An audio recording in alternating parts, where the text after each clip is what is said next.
Sean todos muy bienvenidos a un capítulo más de Cubels Podcast. Hoy estamos grabando Cubels Podcast número 61. Antes de iniciar el capítulo, quiero dar un espacio a mis auspiciantes. Quiero siempre recalcar esto, pedirle unos minutitos para escuchar las propuestas que tienen, porque gracias a ellos yo puedo seguir realizando contenido de calidad. Galiano Bienes Raíces. Si quieres comprar, vender o alquilar, el broker Gary Galiano, con más de 10 años de experiencia en el rubro, está para brindarte atención personalizada y guiarte de acuerdo a tus necesidades. AM Store, tu tienda de relojes virtual. Yo uso lo que recomiendo. AM Store tiene una gran variedad de relojes de distintas marcas, distintas gamas, a precios súper accesibles, además de que brindan servicios de garantía y delivery gratuito a todo el país. FGG Business. Tenés una idea de negocio, pero no sabes por dónde empezar. En FGG Business, parte del grupo FGG Desarrollos, te ayudamos a estructurar y formalizar tu empresa desde cero.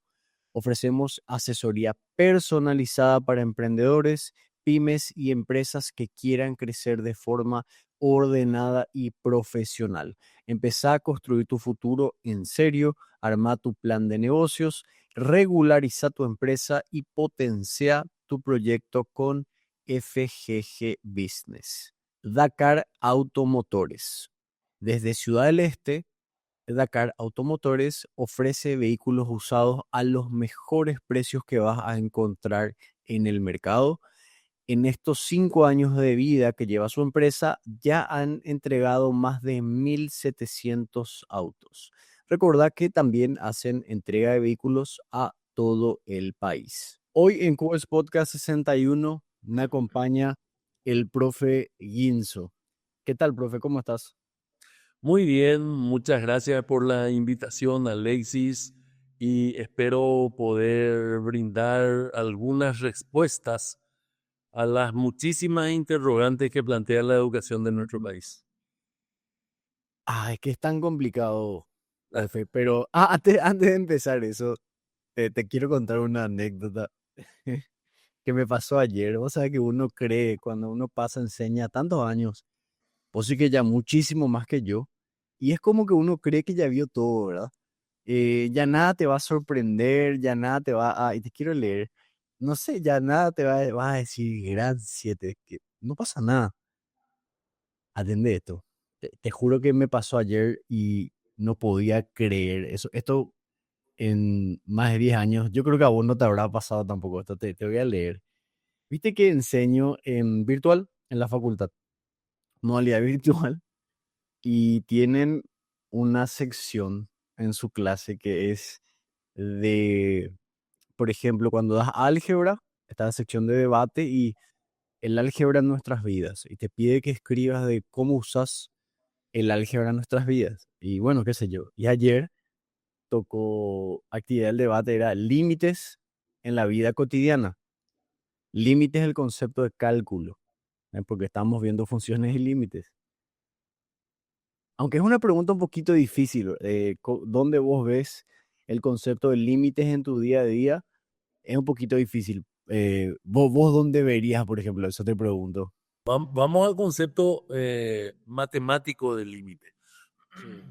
Cuando un valor se acerca o tiende a un valor X, y si existe límite, la función tenderá a un valor Y.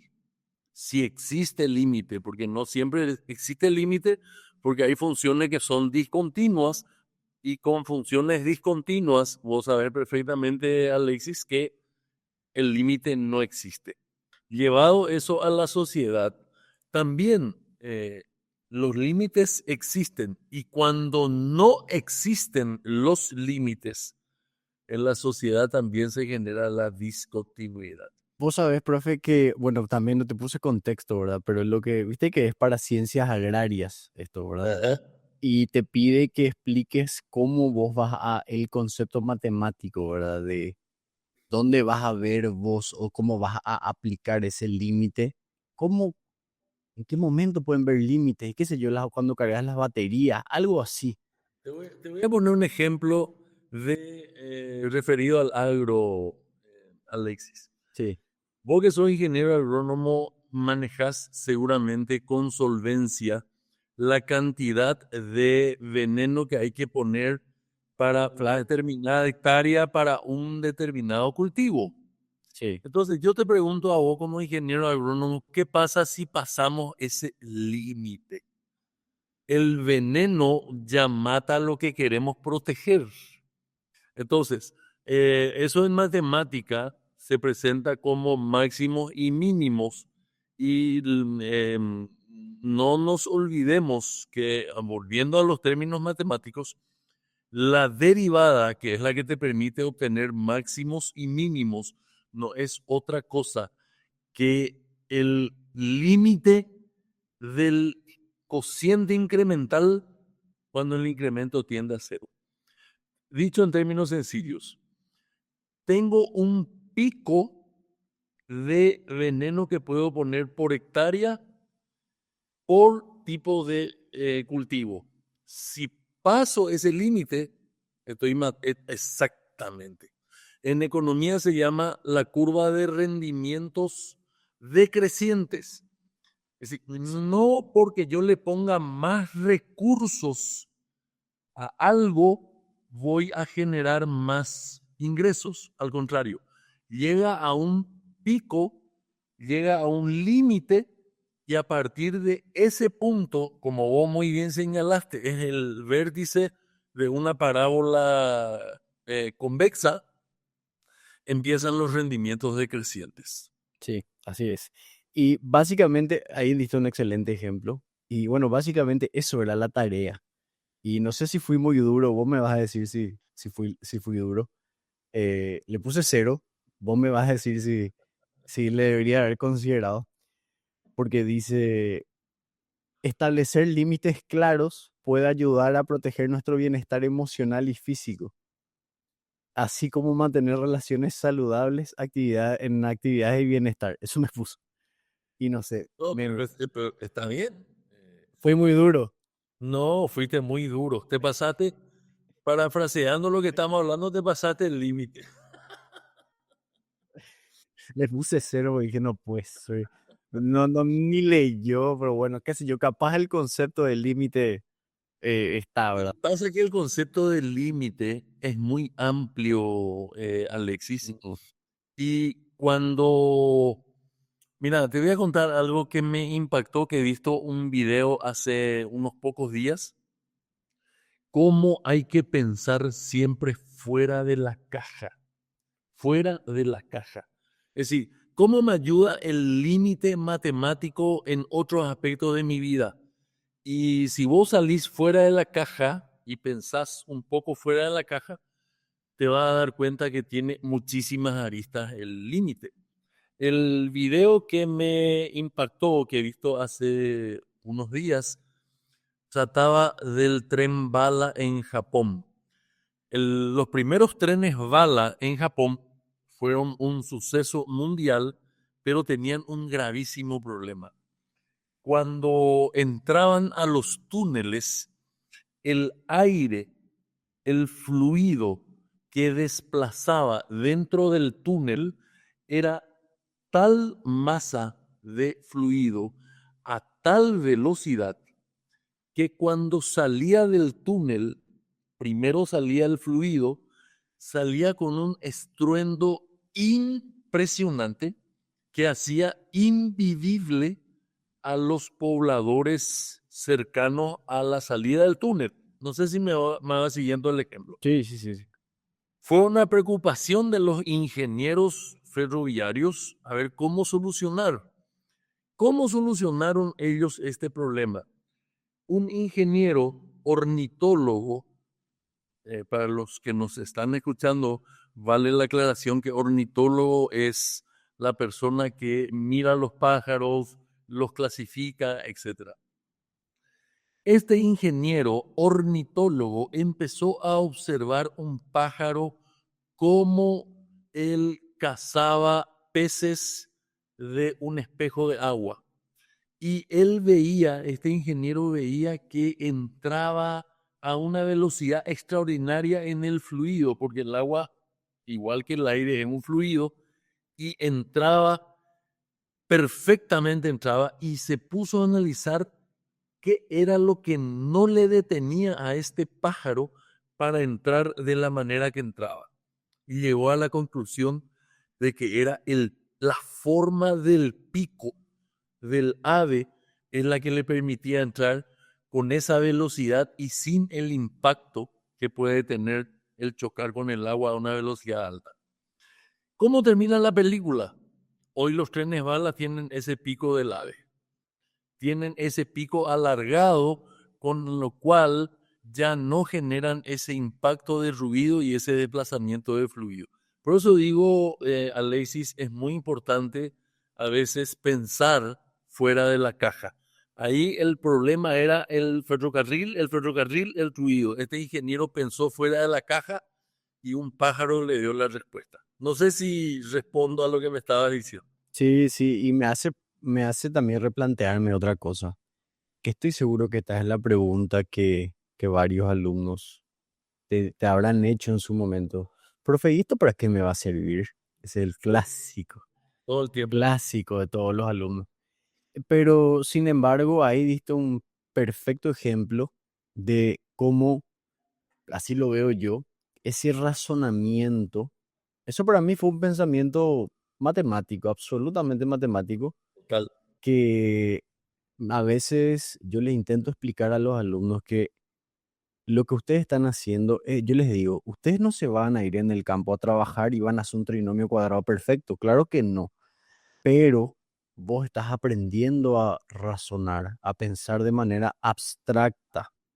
Absolutamente, absolutamente. La vez pasada estaba haciendo un vivo en TikTok y no recuerdo qué forma lo estaba desarrollando, y un alumno me hace un comentario y me dice, profe, ¿para qué me puede servir esto? Y yo con ironía le dije, si vos no manejas esta fórmula, te va a dificultar muchísimo comprar un paquete de cerveza en el supermercado.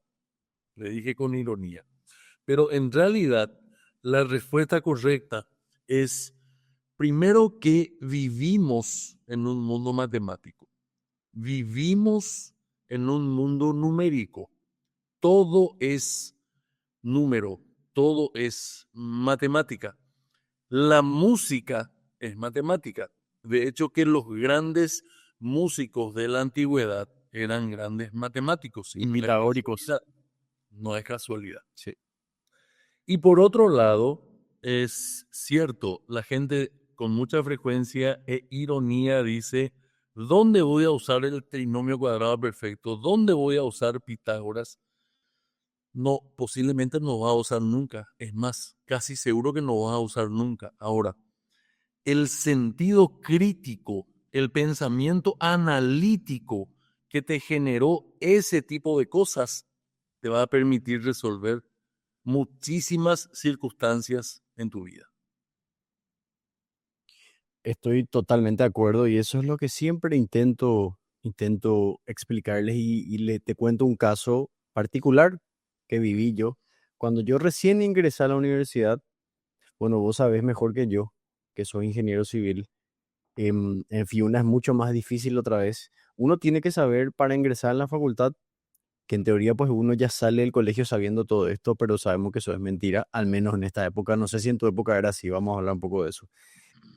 Aritmética, álgebra, geometría plana del espacio, trigonometría y se suele hacer precálculo en el colegio, más o menos, ¿verdad?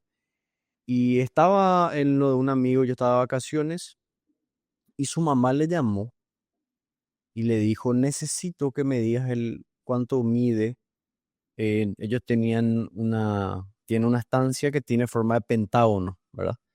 Y le dijo, necesito saber, para el perímetro tengo todos los lados, pero necesito saber nuestra superficie. y le dijo los lados así, yo estaba al lado nomás escuchando. Y él agarra y él estaba estudiando, me acuerdo, licenciatura en administración y le dice, Mamá, no tengo idea de lo que me estás hablando, ¿verdad? Así, no, yo no sé eso. Y cortó, ¿verdad?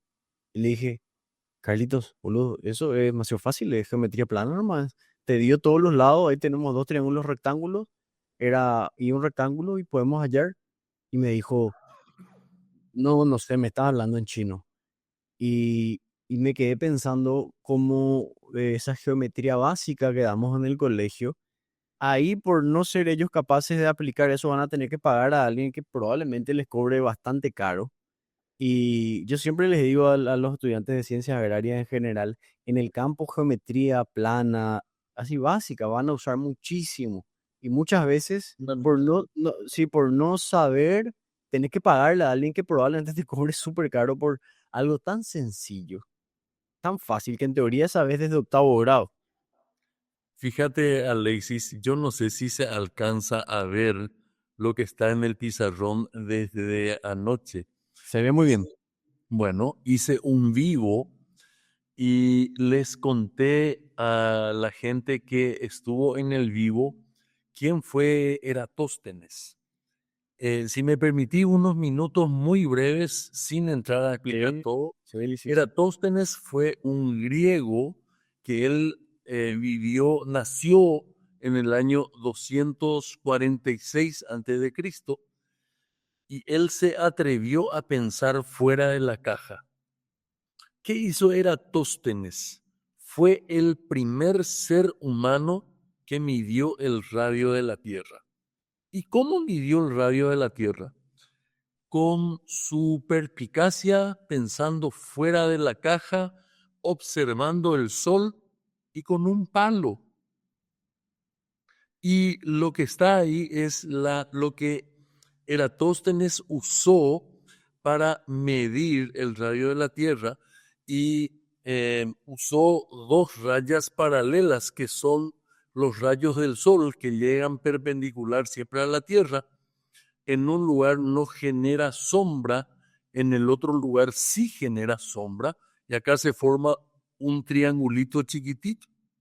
Ellos ya manejaban una trigonometría básica, pudo calcular los ángulos de ese triangulito de la sombra y por Euclides, por ángulos alternos internos comprendidos entre paralelas cortados por una secante, transporta y detecta que el ángulo central es 7,2 grados.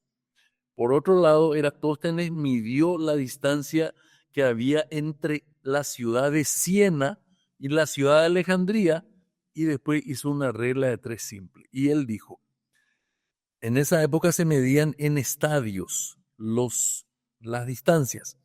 Él dijo, hay 5.000 estadios de Siena a Alejandría y el círculo se abre 7,2 grados. Si para 7,2 grados se abre 5.000 estadios, ¿cuántos estadios serán para 360 grados? Calculó cuántos estadios y acá todavía tengo, él calculó 260 años antes de Cristo, 46.250 kilómetros la circunferencia de la Tierra. Hoy la circunferencia de la Tierra es 40.075 kilómetros. Con un palo, con el sol y pensando fuera de la caja, le erró solo por 6.000 kilómetros a la circunferencia de la Tierra. Fíjense lo importante que es pensar fuera de la caja. Y es increíble, yo siempre que escucho estas anécdotas de los grandes pensadores antiguos, me siento un cretino, digo, Dios mío, hoy teniendo todo, tenemos todo. Ahora me hiciste acordar, te voy a contar también una historia. Este es medio leyenda, puede que sea verdad, el caso de Tales de Mileto. Tales de Mileto pues también es considerado el padre de la filosofía. Es como considerado el primer filósofo que se preguntó el origen de todas las cosas e intentó darle una explicación no divina. Él fue el que dijo que era el agua el origen de todo. Pero aparte, el Arjé, pero aparte un caso que dimos en clase que me sorprendió realmente. Antes los egipcios pues era la civilización más avanzada, antes del inicio de la filosofía. Y Tales se fue a Egipto y los egipcios eran bastante racistas ante los griegos porque le veían como brutos, como gente que no sabía en esa época. Y atendé, qué interesante. Imagínate un griego rupestre que vivía en Choza, se va a Egipto y ve una pirámide, era algo así, wow. Y él se quedó impactado y se estaban burlando de él ahí dos egipcios que estaban, dos lo que serían ingenieros, se estaban burlando de él y le dijeron, le preguntaron, ¿cuánto mide esa pirámide? Y cuenta la leyenda que Tales se quedó quieto, duro y se quedó pensando, mirando. Y puso dos palitos, o sea, puso un palito, perdón, en la tierra. Y él vio cómo con el paso del día esperó el momento en el que la sombra proyectada sea igual a la del palo. Entonces ahí se fue corriendo y midió la sombra de la pirámide y les dijo. Y tanto se impresionaron que, bueno, le enseñaron geometría, astronomía y eso, y él después llevó todo eso a Y Grecia. sacó una proporcionalidad. Exacto, es increíble, es una locura. Mileto es proporción. Sí, exactamente. Y vos decís ahí, mira un poco, ahora yo entiendo el famoso, ahí cuando escuché dije, ahora entiendo de dónde viene el famoso teorema de Tales. Es algo que me impresionó. Entonces, te quería preguntar, profe, ¿por qué? Esta es una pregunta que yo mismo a veces me hago y no encuentro a veces creo que encuentro la respuesta y de repente no estoy seguro. ¿Por qué la docencia? Wow. La vez pasada dije, y estoy convencido de eso, el docente es quizá el único o la única profesión que tiene un permiso no escrito para tocar almas. No es menor lo que digo. El docente es el único que tiene un permiso no escrito para tocar almas. Porque cuando vos trabajas con los alumnos, en realidad estás trabajando con sus mentes. Pero si sos lo suficientemente motivador y poner la suficiente pasión en lo que haces y transmitís esa pasión a tus alumnos, terminás tocando el alma de ellos y ya está comprobado que cuando un alumno aprende con pasión, ya no estoy hablando del docente, estoy hablando del alumno, cuando el alumno aprende con pasión, la pasión es para para la argamasa lo que el cemento es. Es decir, la pasión es el cemento que pega el conocimiento en la mente. Voy a decir en términos mucho más sencillos. Cuando yo estudio o enseño con pasión, la pasión es el cemento que pega el conocimiento en la mente. Vos conocerás muchísimos alumnos que han cambiado su carrera por la vocación que les generó un determinado profesor. Y vaya si no tenemos la libertad de tocar almas. Profe, una cosita, esto yo edito. Viste que estabas hablando y tocas tu mesa y te tiembla mucho tu cámara. Ah, ya, Yo pues después hago videos de esto y va a salir, para que no salga movido, nomás te aviso. ya. Y viste, me apasiono y ya levanto. Bien, y mira, vos sabés que sí, yo, yo digo, a veces, y bueno, como profesor también, qué sé, yo estoy seguro que te habrá pasado, de que, bueno, es diferente, creo, otra vez tu caso, en el sentido de que, mira que conozco profes que viven de dar clase nomás, y que si vas a vivir de eso nomás es muy difícil. ¿verdad?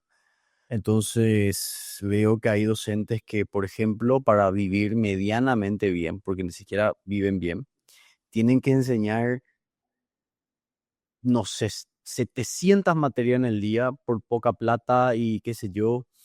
Y a veces entiendo muchas cosas. Ahora que, bueno, yo no solamente vivo la docencia, tengo otras actividades, pero hay veces que me pasaba que yo estaba enseñando en la Católica, en la San Carlos, en el colegio y en tres instituciones y no me daba tanto retorno, entonces yo tenía que hacer muchas cosas más y no tenía tiempo de preparar bien mis clases, capaz estaba cansado, capaz no tenía paciencia, capaz pude haber dado mejor mi clase, pero ahora que soy docente o que trabajo de eso, entiendo, yo tuve profesor de colegio que, qué sé yo, ¿verdad? Uno de repente decía, o a veces en la universidad decía, qué pocas ganas que le pone, o qué cara de culo que tiene, o qué poca paciencia que tiene, o pero eso también quiero aprovechar para decir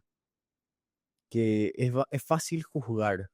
Eso sí, hay profesores que sí son nefastos y bueno, ya está, no hay nada que hacer, lastimosamente, pero estoy seguro que la mayoría, que a veces tenés una mala clase, a veces estás muy cansado, a veces no tuviste tiempo de preparar tu clase porque tenés que enseñar 5 materias más en otros lugares y se te encima todo. Entonces, es una carrera, o digo una carrera en el sentido de que es algo que te dedicas, porque es algo que uno va perfeccionándose toda su vida, creo, en la docencia. Yo hoy miro cuando mis clases de hace 5 años y me parece que eran bastante malas versus lo que es hoy. Creo que es así. Y les digo nomás a la gente, intenten no juzgar tanto a veces a los profesores que entiendan que es un trabajo bastante no sé si decir complicado, es una mezcla de muchas cosas, pero a la par es un trabajo que te da cuando sale lo que tiene que salir, cuando aparece ese alumno que vos ves que mira un poco cómo le interesó o pasan cosas que me pasó, por ejemplo, a mí en el colegio que, no sé, yo les hablaba, les enseñaba, les decía cosas y sin que me espere, o sea, yo decía, probablemente esté hablando a nada y no les calienta, pero había sido, les llegó y me dijeron, quizás me pidieron que sea su padrino de Claro. colación, me agradecieron, me dijeron que lo que yo les hablaba les cambió la vida, cosas así, y vos decís, ah, valió la pena el trabajar por poca plata, la cantidad de horas, em, pero le repito hermano a la gente que está escuchando, es complicado, o sea, tengan de repente, intenten tener empatía a veces si le ven a un profesor que parece que no tiene paciencia o está cansado. Es duro, creo que la única manera que uno entienda realmente es viviéndolo, pero te quería preguntar, profe, ¿en qué momento fue así que vos dijiste, voy a enseñar, o sea, voy a hacer esto? ¿Qué fue el que te marcó? Eh, Antes de responderte, quiero comentarte algo que a mí particularmente me gusta mucho y quiero compartir con tu audiencia, Alexis.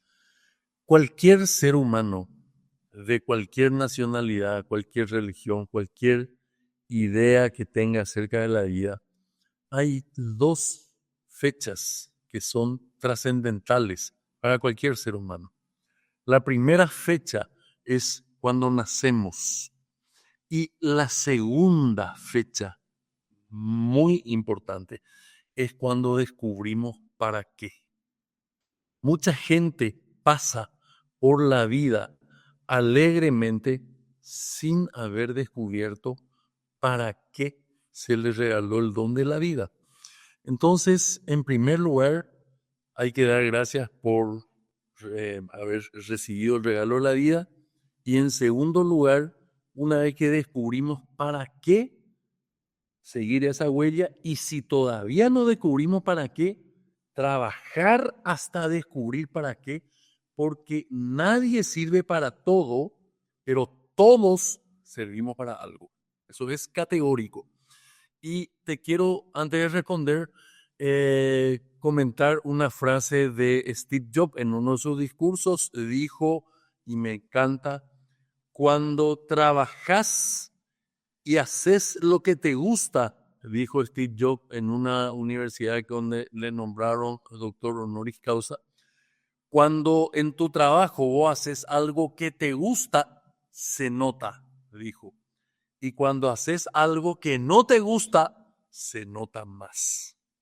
Entonces, resumiendo, tenemos que encontrar el motivo por el cual se nos puso acá en esta vida y encontrar la satisfacción de hacer las cosas para las cuales fuimos llamados. El dinero pasa a segundo plano. Las cosas que tienen valor no tienen precio. Les pregunto a la audiencia, ¿cómo yo puedo comprar salud? ¿Cómo puedo comprar respeto?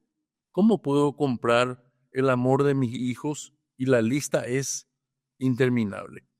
Y muchas veces corremos detrás del dinero y perdemos las cosas que tienen valor por tener dinero.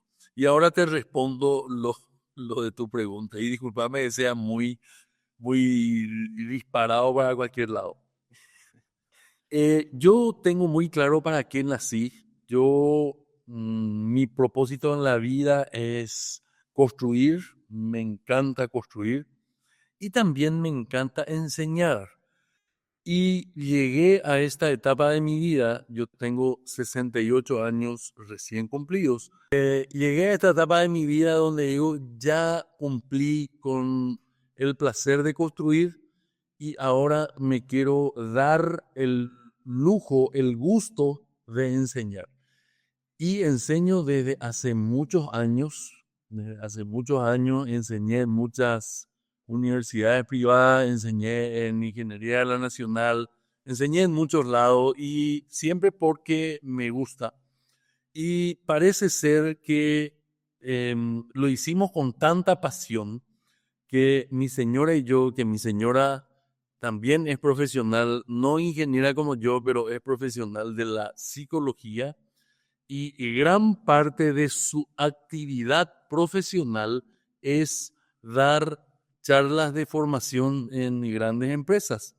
Y yo decía, parece que de alguna manera impactamos la pasión con que hicimos la enseñanza, que nuestros 4 hijos, porque tenemos 4 hijos, los 4 de alguna manera son docentes. Uno de ellos es colega mío, es ingeniero civil como yo, y es profesor en la Facultad de Ingeniería.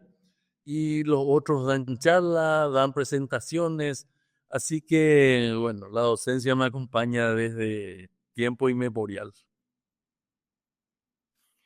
¿Vos crees, profe, antes yo te quiero contar también mi caso, pero te pregunto, ¿vos crees en que uno nace para algo o el contexto hace que? Esa es una muy buena pregunta, Alexis. Y voy a poner 2 ejemplos. Puedo estar equivocado, es mi punto de vista. Yo creo que Maradona nació para ser futbolista. Yo creo que Lionel Messi nació para ser futbolista. Nació con un talento que le regaló Dios. Sin embargo, el talento de por sí solo no va a alcanzar. Tenés que ponerle disciplina, trabajo, esfuerzo, empeño y ir creciendo en ese talento que te fue regalado. Ese es mi punto de vista. Vale decir, yo tengo algunos dones para transmitir, pero tengo que perfeccionarme, como vos muy bien acabas de decir. Yo mido mis clases de 5 años atrás y hoy doy mucho mejor mis clases, ¿verdad? Ahora, si yo no me preocupo y sigo haciendo las mismas cosas, por más Maradona que sea, si yo no practico mi talento, eso no crecerá. Sí, totalmente. Pareciera que hay cosas yo creo que así como que encontramos qué es lo que vamos a hacer de nuestra vida, porque hacemos muchas cosas y de repente haces algo y es como que te hace sentir diferente. A mí me pasó eso. Yo cuando tenía, no sé, 16, 17 años, vos me preguntabas a mí, ¿vos vas a ser docente? Yo te iba a decir, pero ni en pedo, ni loco. O sea, eso ni siquiera, profe, pasó por mi cabeza. Y es interesante mi caso porque mi papá es docente o fue docente mi mamá sigue siendo. O sea, yo crecí en un ambiente de gente que estudia y enseña todo el día, pero atender las cosas de la vida. Yo tengo 6 hermanos, tengo 2 hermanas, perdón, tengo 5 hermanos, me incluí ahí.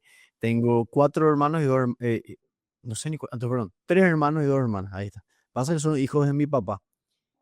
Y vos sabés que de los 6 hijos, incluyéndome, yo fui el único que terminó la universidad, el único que estudió.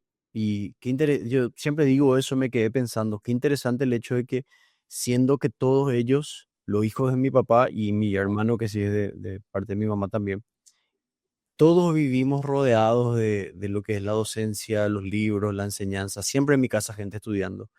Yo fui el único que, no sé si decir que siguió los pasos, porque ni mi mamá ni mi papá nunca me dijeron, vos tenés que hacer esto, vos tenés que hacer esto. Nunca me dijeron nada. A mí mi mamá lo único que me dijo fue, Alexis, termina la universidad, por favor. Así, eso nomás me dijo, estudia lo que quieras, pero quiero que estudies porque eso te va a servir de sustento el día de mañana. Solamente eso, más nada.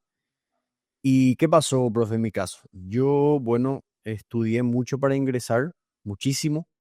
Me faltó un punto para ingresar en primer puesto. A ese nivel estudié, o sea, muchísimo. Entonces sabía mucho y estaba al pedo. No sabía porque estaba esperando que empiecen las clases. Y como era estudiante tampoco podía trabajar. Y todo lo que aprendí, de repente dije, bueno, no sé, voy a hacer un poco de plata.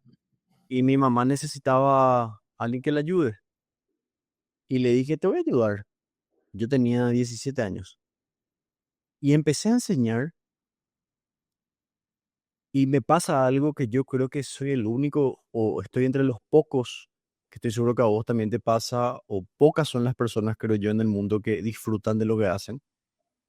Yo siempre digo esto, a veces estoy dando clase y cuando siento y veo la cara del alumno y veo que me entiende y que aprendió me dice, y veo que resuelve, me da pirí, o sea, me da así una sensación de satisfacción absoluta. Totalmente. Es así. Y sentí eso una vez enseñando cuando tenía 17 y bueno, ahora tengo 30 y sigo. Y no solamente enseño eso, sino también enseño artes marciales, que tuve 6 años mi dojo de artes marciales, donde le enseñé mucho a la gente también. Ver cómo viene un alumno tan inseguro que no te puede ni pasar la mano, así con tan poca autoestima, tan inseguro, y verle después de unos años metiendo soco y patada y pegándole a todo el mundo, seguro de sí mismo. En el gimnasio era uno más, no era más esa persona tan pequeña, en el sentido que vos le veías cuando llegó ese primer día así pequeño, apenas te miraba, apenas te saludaba, y después le ves totalmente desarrollado, precioso. Empoderado. Esa es la palabra. Ya le veo grande, ya no le veo que se achica, parece que salió de su... Y eso me pasó con tantos alumnos y dije, bueno, creo que este es mi camino, y para mí el podcast también es eso, porque hay gente que escucha esto y aprende o saca reflexiones que, no sé, siempre digo, tengo la suerte de que encontré mi camino. Y joven, relativamente muy joven, a los 17, que estoy seguro vos, profe, también sabrás que hay mucha gente que tiene 50 años y pareciera que todavía no encuentra Totalmente. el camino. Y pareciera que las decisiones que se toman son en base a, bueno, si yo hago esto, me va a pagar más, entonces voy a hacer eso.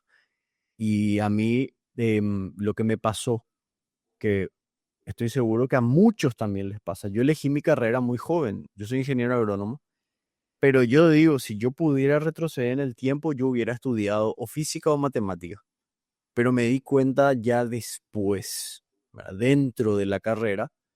Y ahora a mis 30 años estoy por recibirme licenciado en filosofía. O sea, ese sí que me di cuenta más tarde que me gustaba. Me faltan 2 años y ya termino. Estoy a mitad de carrera. Y es difícil siendo joven, ¿verdad? Elegir bien. No sé si soy yo nomás, pero yo le pregunto a los alumnos, ¿y vos por qué estás acá? Y la mayoría, no, y no sé, creo que me gusta porque hay plata, que pobre inocente, no hay plata en ninguna carrera, porque hay plata o porque mi papá quiere. Es complicado elegir a esa edad. Coincido plenamente contigo, Alexis, y hablando un poco de nuestra sociedad paraguaya, yo percibo una sociedad paraguaya sin líderes positivos, una sociedad, una juventud paraguaya, en mi percepción, yo puedo estar equivocado de medio a medio, percibo una juventud paraguaya donde no hay problema en copiar en un examen, en llevar la vida que sea, porque no hay líderes positivos de los cuales seguir. Entonces, eso también es un compromiso para vos, para mí y para mucha gente que está en este camino, el hecho de ser líderes positivos. Es un compromiso. Por ejemplo, te voy a poner un caso extremo. Yo no me puedo presentar frente a un vivo o frente a un auditorio, aunque sea de 2 alumnos, borracho. No me puedo presentar. Claro. Es decir, lo puedo hacer, pero la imagen que voy a proyectar es pésima, por más que yo sea un genio de las matemáticas. Entonces, cuando el profesor va a transmitir conocimientos, no solo transmite conocimientos, sino que transmite toda una conducta de vida. Un profesor que vive quejándose de su sueldo, ¿qué le puede transmitir de positivismo a su alumno? Por eso yo decía antes, unos minutos atrás, el docente es una de las pocas profesiones que nos permiten tocar almas. Y para tocar almas tenemos que tocar con delicadeza y con mucha motivación. Sí, había leído una frase que me gustó mucho que dice, el verdadero maestro enseña con el ejemplo. Totalmente, Y totalmente. hay veces que de repente creo que, aunque te digo, de repente les entiendo, especialmente a los docentes que viven solamente de eso, que a veces tienen malos días, que pasa, pero hay veces que, y me incluyo y te incluyo y a todos los docentes, somos humanos y creo que a veces nos olvidamos por unos momentos del lugar que ocupamos, que a veces nos olvidamos en el sentido de el impacto que tiene lo que Totalmente. decimos y lo que hacemos. Porque yo tengo el gusto, hasta ahora trabajo con él, con el profe Martín Infran, que fue mi profe de historia y política en el colegio, y antropología también, y atendé qué interesante. Yo digo que, bueno, para que veas que todos los puntos se cierran al final y todo tiene algo de sentido. Cuando yo terminé noveno grado, profe, yo cuando tenía 15 años yo quería ser luchador profesional. O sea, imagínate que ese era mi objetivo. La parte académica para mí, cero. Nunca fui mal alumno, o sea, más o menos, ¿verdad? Tampoco era un desastre ni, ni muy bueno. Em, y bueno, entonces yo me fui al bachiller de sociales, porque lógicamente ahí no se estudia. Esa era la, la mentalidad. No, ahí no se estudia. Y ahí, bueno, tuve la suerte de tener tantas horas con el profe Martín porque él enseñaba todas las materias, de casi todas las materias de eso.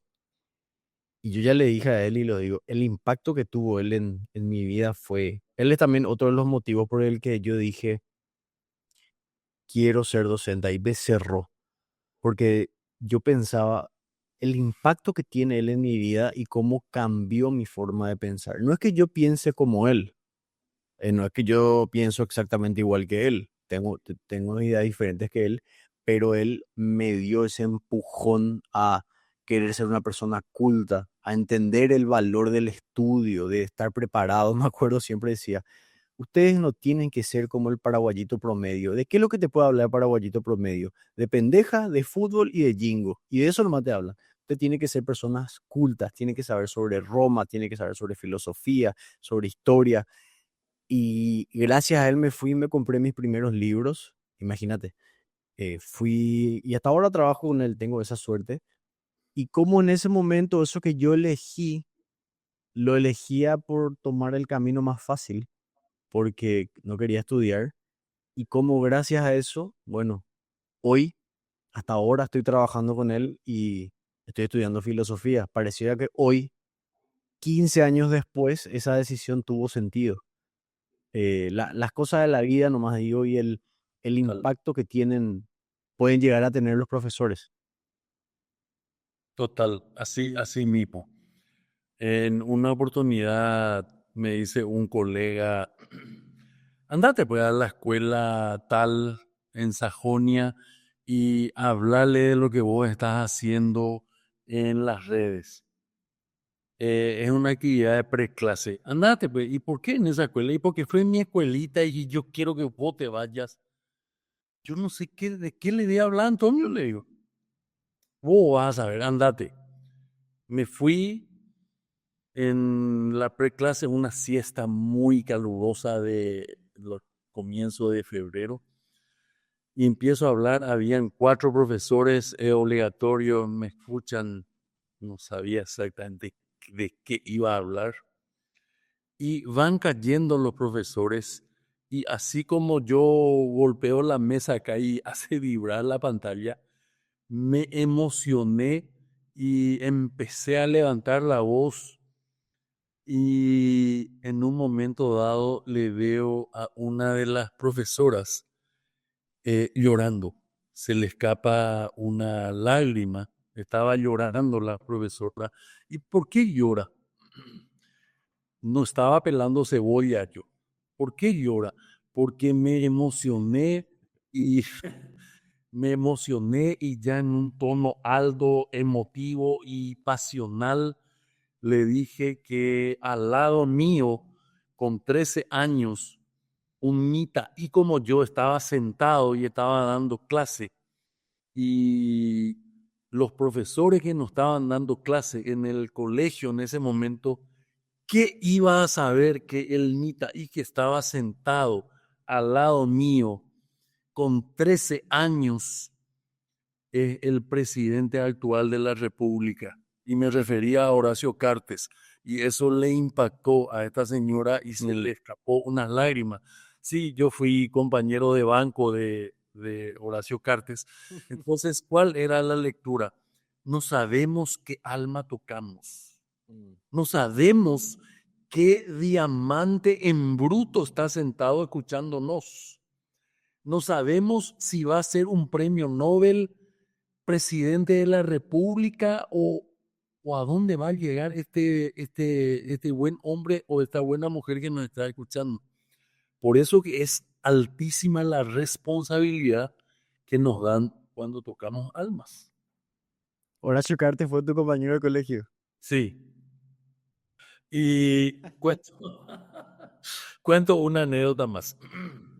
Cuando él hace su discurso inaugural el 15 de agosto, yo estaba con mis 2 hijos mayores que son gemelos y me dice, ahí yo le digo, estamos en la televisión, está él en la televisión y le digo, ese señor que hoy asume como presidente fue mi compañero de colegio, de banco.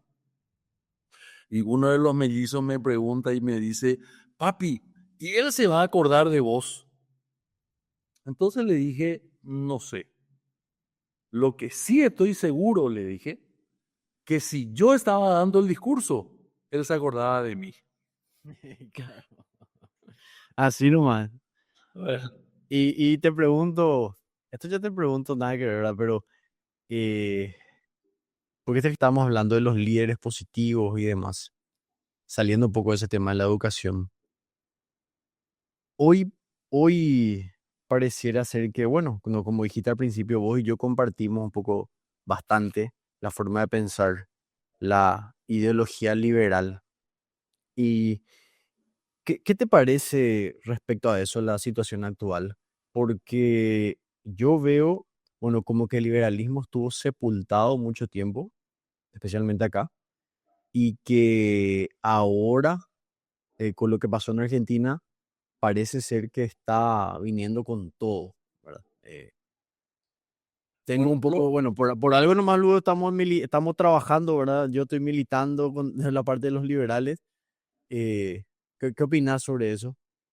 Lo primero, lo primero, lo primero que te voy a decir, la corrupción no tiene color. Lo primero que te voy a decir.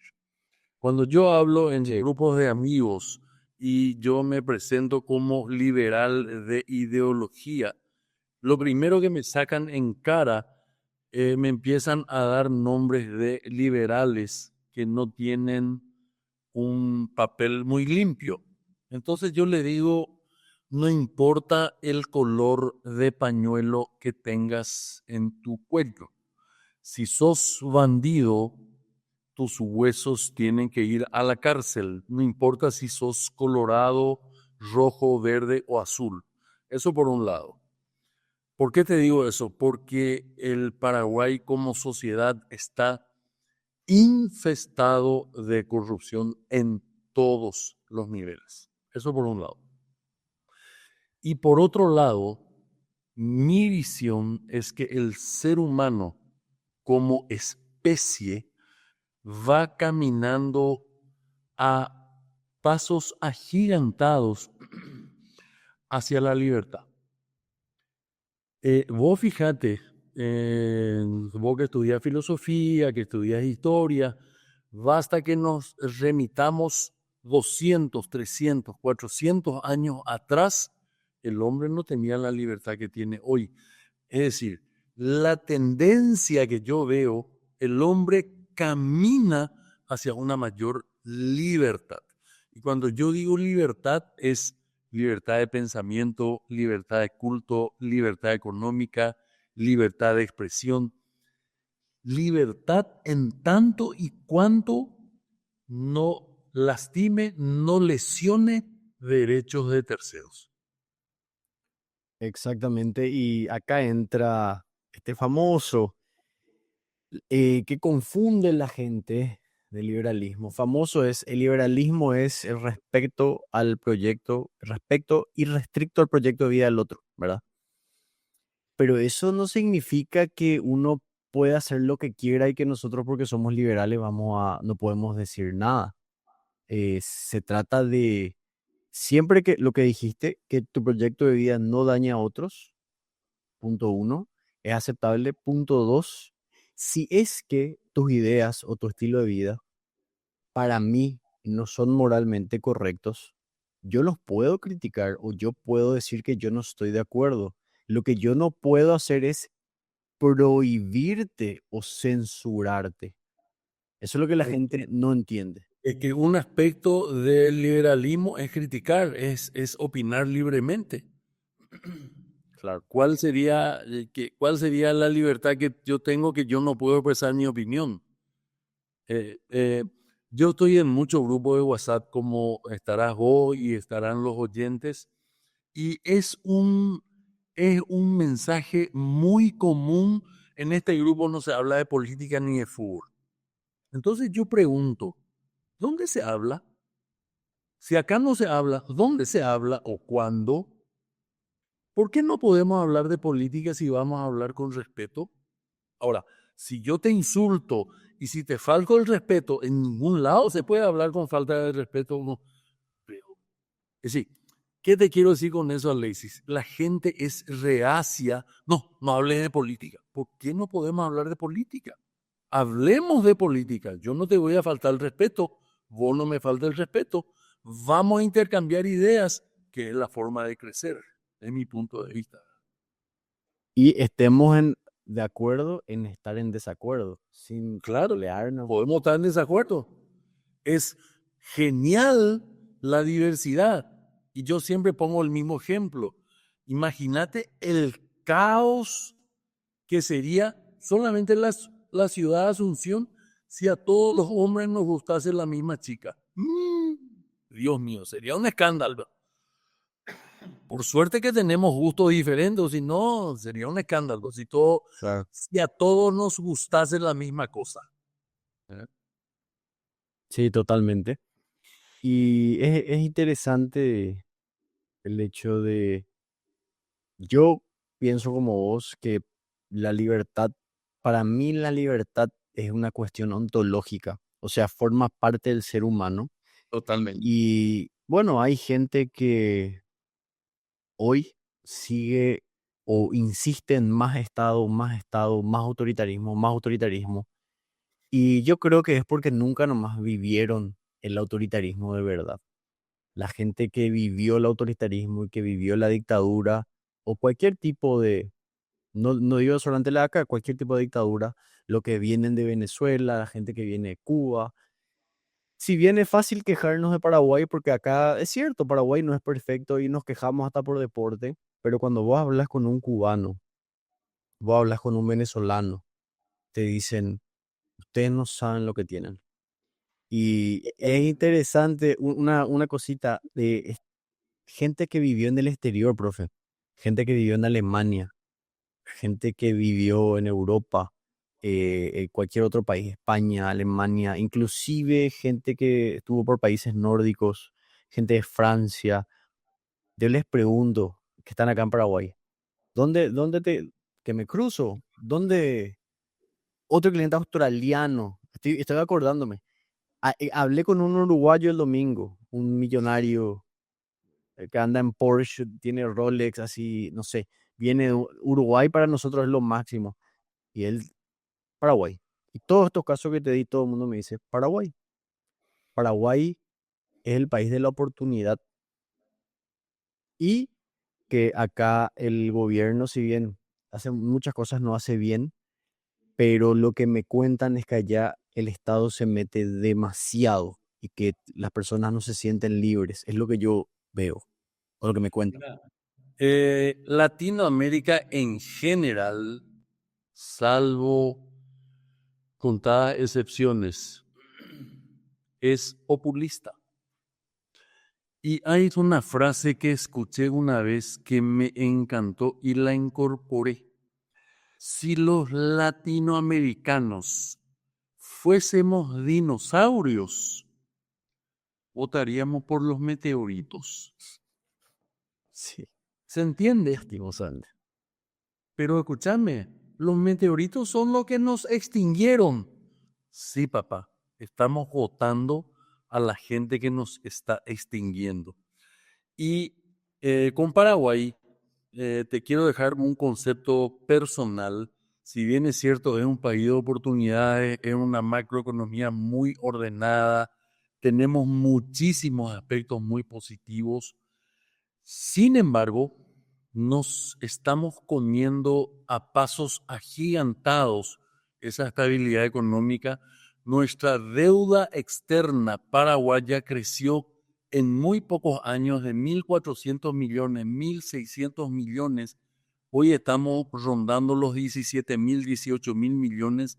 Estamos arañando el 41, 42% del PBI de deuda externa. Llevamos déficit fiscal hace muchos años. Traducido al cristiano, déficit fiscal es muy sencillo. Yo gano 10 millones al mes y estoy gastando 15 millones al mes. En algún momento va a explotar mi tarjeta, va a explotar en algún momento. Entonces, estamos caminando, estamos comiendo esa estabilidad macroeconómica y no nos estamos dando cuenta que estamos caminando a paso firme a un abismo. Ese es mi punto de vista. Yo no soy No, economista. yo concuerdo contigo. Es que justamente por eso es que nuestro discurso es tratarle a los colorados de zurdos, ¿verdad? Le decimos que son zurdos porque están endeudando el país en demasía y yo creo que esa también es la batalla cultural. Porque fíjate, profe, para el paraguayo común, nosotros los liberales somos zurdos. Te habrás dado cuenta. A mí me tratan de zurdo por ser liberal. Y algo súper, bueno, tiene una explicación, ¿verdad? Un origen, pero siendo que lo que nosotros proponemos es todo lo contrario a la izquierda. Y lo que vos estás diciendo también, nosotros somos conscientes de que Paraguay está por llegar a su límite de deuda. Lo que está pasando con la intendencia es una locura. Una locura. El domingo estuve con una amiga muy querida, muy colorada, de esos colorados buenos, convencidos, y ella me dijo, ¿qué tal tu trabajo, José Luis? No, yo no trabajo más, enseño, tengo alumnos, tal. Ah, ¿y cómo hiciste con tu jubilación? ¿Tenés ya tu jubilación? Entonces yo le dije, porque ella es de siempre funcionaria estatal, le dije, yo no le molesté al Estado con mi jubilación, el Estado no me paga la jubilación, el Estado me molesta a mí, yo no le molesto al Estado, el Estado me molesta a mí porque yo hasta ahora sigo pagando impuestos. Yo hice mi jubilación sin molestarle al Estado. Close files, no me habló más del tema. Te pregunto, profe, entonces, vos, bueno, habrás aportado a IPS, pero dejaste nomás de lado, ¿verdad? O sea, no te preocupaste por eso. No aporté a IPS porque siempre fui un trabajador independiente Hiciste jubilación privada. y hice yo mi jubilación. De hecho, hablando dos palabras del tema jubilación, los países que están en avanzada en el tema jubilatorio, porque la jubilación tiene un problema acá en Japón, en Estados Unidos, en Argentina, en todo el mundo, la gente vive más ahora que antes. Sí. Entonces hay muchos más pasivos en relación a los activos. Las cajas fiscales están reventadas o están por reventarse en todo el mundo. Hay países que ya tomaron cartas en el asunto y los que están de avanzada en ese tema, ¿saben lo que dicen con la jubilación? Yo, Estado, Alexis, yo, Estado, te voy a responder cuando vos te jubiles por el 15, repito, 15% de tu jubilación. Y entonces vos, contribuyente, decís, espera un ratito, ¿y el otro 85% cómo hago? Empezá a gestionar vos tu jubilación. Esa es la avanzada en el mundo. Es decir, el Estado se está desmarcando porque no hay caja que aguante. Ahora que estás hablando de esto, me gustaría, como último tema para ir cerrando, que me parece clave, es el tema de educación financiera. Y Sí. paso aprovecho para invitarles a los que están escuchando. El 31 de este mes lanzamos el curso de Introducción a las Finanzas Personales con el doctor en economía, el doctor Berino, que es un maestro en el tema. Si están interesados, bueno, pueden contactarme en el Instagram. Volviendo al tema, profe, la, la, la parte esta financiera, las finanzas personales, ¿qué consejos le darías a las personas que están escuchando? Alguien que no tiene idea de Dos nada. palabras sencillísimas. Yo, me va a disculpar el doctor, yo no soy doctor en economía, como yo suelo decir en broma, soy ingeniero Minte, pero hay dos palabras claves y que el altísimo porcentaje de la población paraguaya no hace. Y las dos palabras claves para tener una finanza personal sana no es ni una palabra marciana, ni traída de los pelos, ni una palabra rara. Son dos palabras conocidísimas y que no se aplican. La primera palabra es presupuesto. La pregunta es, ¿vos tenés un presupuesto de gastos? La respuesta es en un altísimo porcentaje, no. Vale decir que yo recibo mi ingreso, recibo mi sueldo, recibo el ingreso que sea, y de ese ingreso gasto, gasto, gasto, gasto, sin control, sin presupuesto. Más vale tener un mal plan que no tener plan. Entonces, el presupuesto es el primer paso para salir del estado donde yo estoy. Estoy recontra endeudado. ¿Cómo pensás que voy a tener presupuesto? Lógicamente tus deudas tienen que estar en el presupuesto. Entonces, esa palabra es clave, presupuesto. Y ceñirse a muerte al presupuesto, a muerte. Y la otra palabra clave es ahorro. No se puede progresar en la vida si no ahorras. Y no es menos cierto que nadie se hizo de dinero en este planeta ahorrando. Nadie se hizo de dinero ahorrando. Entonces, ¿para qué me recomendás que ahorre? Porque el ahorro es el paso previo a la inversión. Y una vez que vos tenés presupuesto, el presupuesto, dentro del presupuesto tiene que estar contemplado el ahorro. El ahorro, alguien dijo por ahí, que tiene que ser, el ahorro es la plata que vos reservás y lo que te sobra podés gastar.